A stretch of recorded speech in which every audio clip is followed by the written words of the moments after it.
A large part of my work is focused on soul purpose readings, and this is where I connect with the horse to get information about their purpose with their human, their contribution to the lives of their humans, and what they need from their humans. And the wisdom from these readings is truly extraordinary. I'm astounded and just speechless sometimes by the information that I get. And I have found that some of the gift of this work that I do on soul purpose readings is that they can teach their humans how to surrender some of their tendencies that keep them with old habits on their own, or how they interact in their relationship as horse and humans. They often provide tools to understand and release stressful or struggling situations, providing different ways to learn how to work with them. For instance, it's my tendency to always try to fix something. So if my horse has angst or is in any way unhappy or in pain, I always just, break myself in two trying to sort it out and to fix it and make it better. And there was a quote from my soul purpose reading, the chant, that says, "My behavior is not always to be interpreted. Sometimes what you look at is not meant to be managed or fixed. Not everything needs fixing. We all experience life as we perceive it to be from where we are at that place in life. Just because you don't understand or are not familiar with behavior exhibited does not mean it needs fixing. Life is being examined and deciphered as it unfolds. Sometimes that is all." Even though I did her soul purpose reading a long time ago, I still would find myself jumping in and trying to fix it. Chant can suffer from anxiety. This is Mystic behind me, and she tends to cope better and to accept a lot more.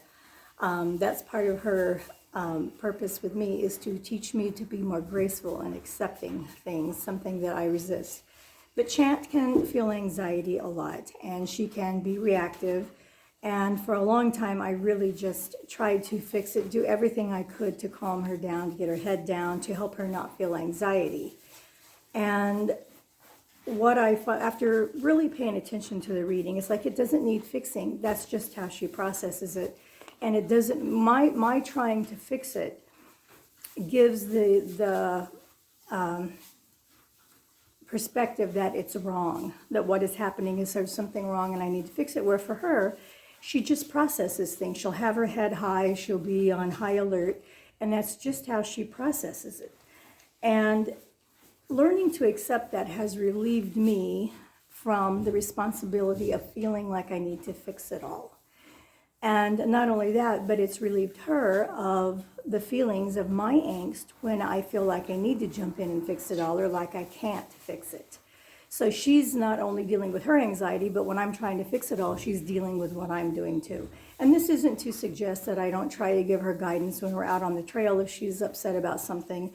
But I've learned to kind of relax in and just let her feel her anxiety, process it through her body the way she needs to do. And then she gets through with it. It takes the same amount of time, whether I try to fix it or whether I don't try to fix it. So part of that information in the soul purpose reading was for me to give it up and give it over and stop participating in the struggle. So I'm relieved of that angst, and she's relieved of that angst. What she has informed me of through this process of knowing what our purpose is together is that I just need to be steady and hold the space for her to return to. She needs a place to come back to.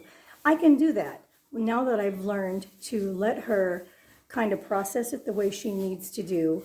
And I just hold space. I'm there solid when she comes back, and we just pick up to where we were and she moves forward. This information has came because I've had this conversation with her, and I now know that this is a tool for us. She has given me information that I don't need to buy in, that I don't need to fix. I just need to be there. And she has permission to process the way that she processes. Because we're both empaths, we tend to kind of follow the same groove of being overreactive and overly involved in something that may not even belong to us. But being an empath, it takes a long time and a lot of discernment to know when to stop, what is yours and what is not yours. And because I have this information from our soul purpose reading, I know now how to let her deal with her own process and to step back and just be there for her. So a soul purpose reading for your horse is not just like finding out information about your horse. They usually deliver ways that you can work together and that you can harmonize how you are within the relationship, and you can find ways to evolve your own evolution in your relationship with your horse.